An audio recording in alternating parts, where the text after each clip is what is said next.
புதுச்சேரியிலிருந்து 270 kilometre தொலைவில் மையம் கொண்டுள்ள ஃபெங்கல் புயல் நாளை காலை புதுச்சேரி அருகே கரையை கடக்க உள்ளது.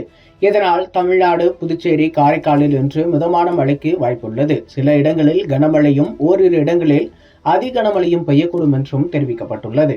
தென்மேற்கு வங்கக்கடலில் ஃபெங்கல் புயல் உருவாகியுள்ளது. இந்த புயல் நாளை புதுச்சேரி அருகே கரையை கடக்க உள்ளது.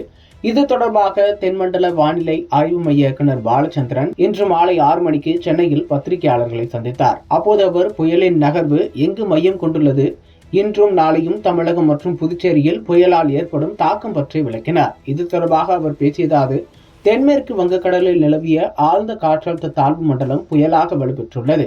ஃபெங்கல் என்று பெயரிடப்பட்டுள்ள இந்த புயல் புதுச்சேரிக்கு தென்கிழக்கே 270 கிலோமீட்டர் தொலைவில் நிலை கொண்டுள்ளது.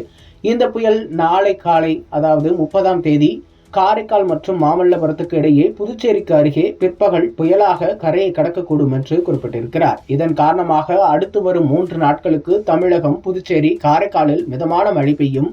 ஒரு சில இடங்களில் மிக கனமழையும், ஓரிரு இடங்களில் அதி கனமழையும் பெய்யும்.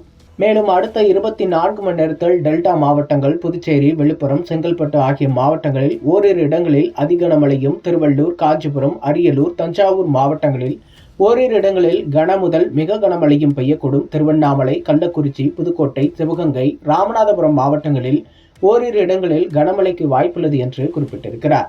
நாளை 30ஆம் தேதி திருவள்ளூர், காஞ்சிபுரம், செங்கல்பட்டு, சென்னை, விழுப்புரம், புதுச்சேரி, கள்ளக்குறிச்சி, கடலூர் மாவட்டங்களில் ஓரிரு இடங்களில் அதி கனமழையும், திருவண்ணாமலை, வேலூர், அரியலூர், டெல்டா மாவட்டங்களில் ஓரிரு இடங்களில் மிக கனமழையும், திருப்பத்தூர், தருமபுரி, நாமக்கல், திருச்சி, புதுக்கோட்டை மாவட்டங்களில் ஓரிரு இடங்களில் கனமழைக்கும் வாய்ப்புள்ளதாக குறிப்பிடப்பட்டுள்ளது.